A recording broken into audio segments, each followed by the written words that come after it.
Hey guys, welcome back to the channel. So today, we're gonna build another e-bike. GT Ricochet. Yeah. Anyways, we're gonna start by removing the cranks off of this guy.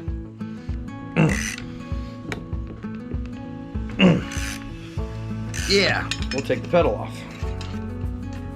That chews this thing up. I mean, a lot of torque on these cheaper bikes. It tightens forward. In order to get this one off, you need to strain for a long time to get nowhere. So, again, the pedal wrench, she's on there, boys and girls. There's one girl in here. It's my dog. My wife was technically a man at one time. Her name used to be Brandon, not Brandy. She said she knew that. You guys knew that. I don't even know. Oh. Hence the dropping pedal thing on your foot. So on the bottom bracket, you'll take a bottom bracket tool. It will rotate forward on the non-drive side. And then once you've got that side loose, this will also rotate forward. As you can tell, there's some water in this bottom bracket, not very much grease at all. This thing sat for a long time. Water can get in, but it can't really get out. We're gonna take a rag, we're gonna go inside the bottom bracket on both sides, and we are gonna clean this guy out. You wanna take a dab of grease and put it all the way back in and around on both sides. This is the Bafang BBS02. Shove it through the bottom bracket and check our clearance. We are good. As you guys can see, that's how much thread is sticking out. Now we do have a 28 tooth sprocket that will be coming. I wanted to talk to you about the computer system that was going on this. This is a 750 Bluetooth controller. It has navigation built into it. Should be a very, very, very nice build. Next thing you guys want to do, this thing comes with some bolts. You're gonna want to put them in right here. It's gonna take a 4mm, and you're just gonna go ahead and tighten these guys down. You'll just take these little Phillips screws and tighten them all the way around.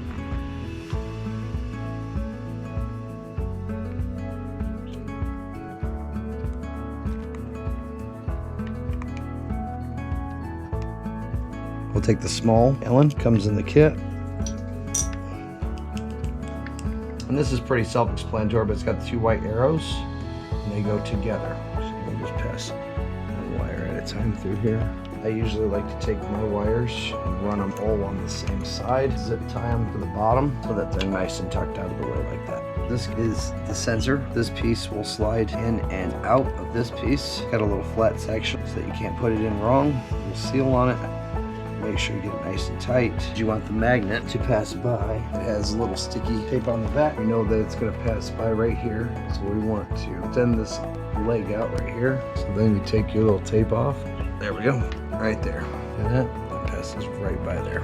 These two here, one for brakes, are two greens so that we have power running to this piece. One plug that was left up here. This is also yellow and it fits the throttle. This shift sensor and this guy will go in line right here. There's a little plug right here that screws out with a Phillips screw. You shove the new cable into there, feed it back through the housing.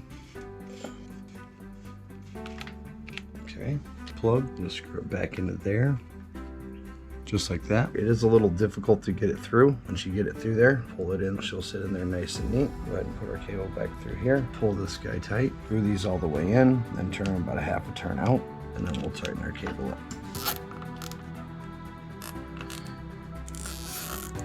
There is a little room back behind this motor right here that you can kind of roll some cables up. If you notice, the lowest part of the bottom bracket is right here. The wires stay tucked up back here, kind of out of the way for the most part. Got two cables left. One of these is our battery cable, and the other one is our cable that runs up front to all of our other cables.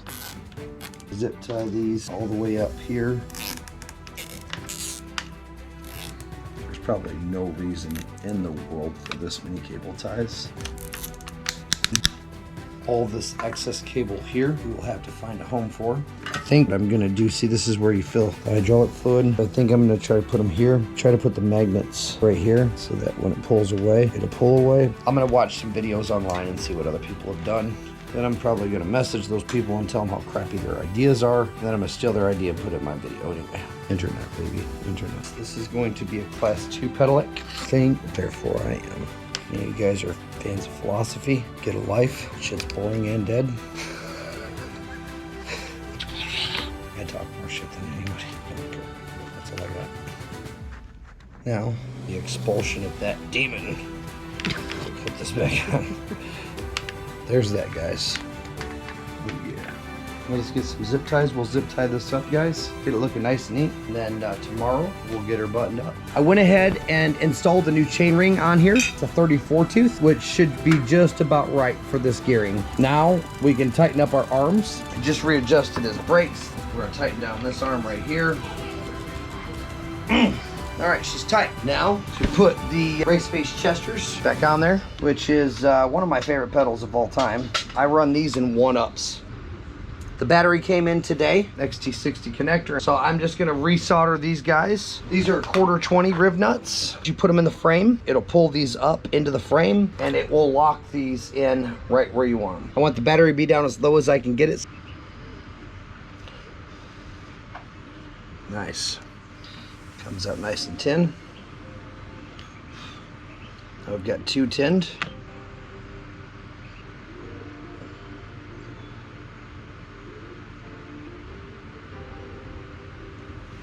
So you got these little guys.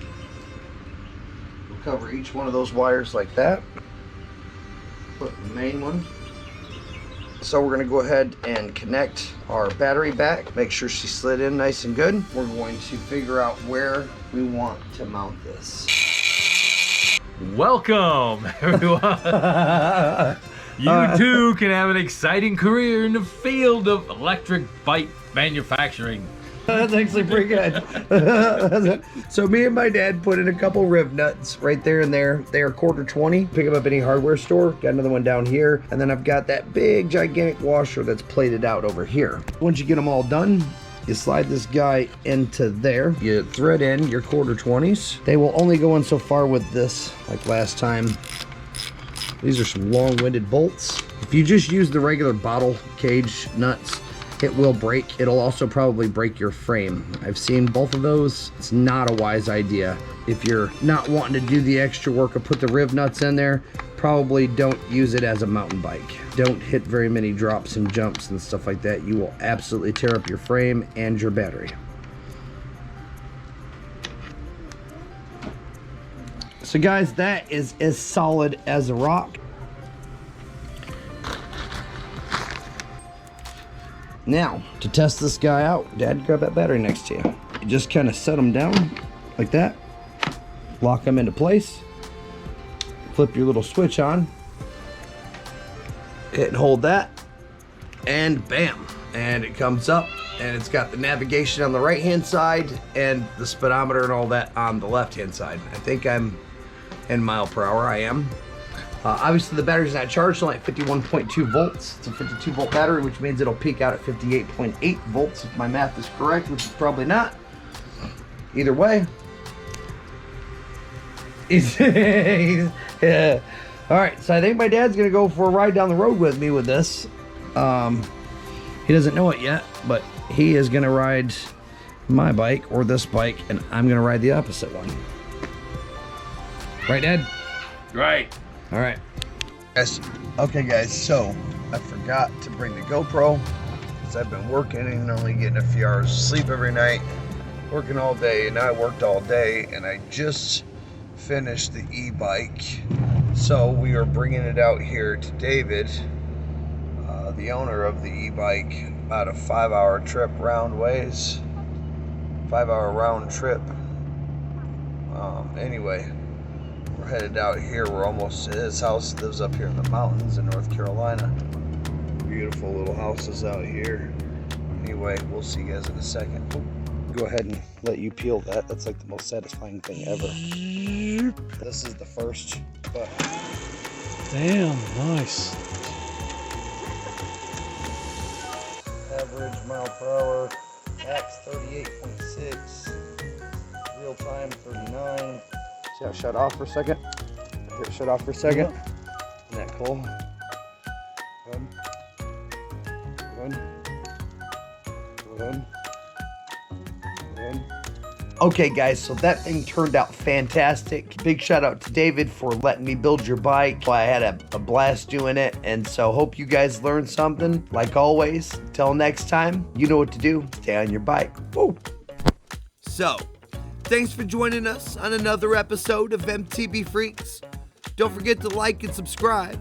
Hit that bell to be notified every time we drop a new video. And oh yeah, David, I hope you like your new eMTB, but always remember to stay on your bike. Yeah.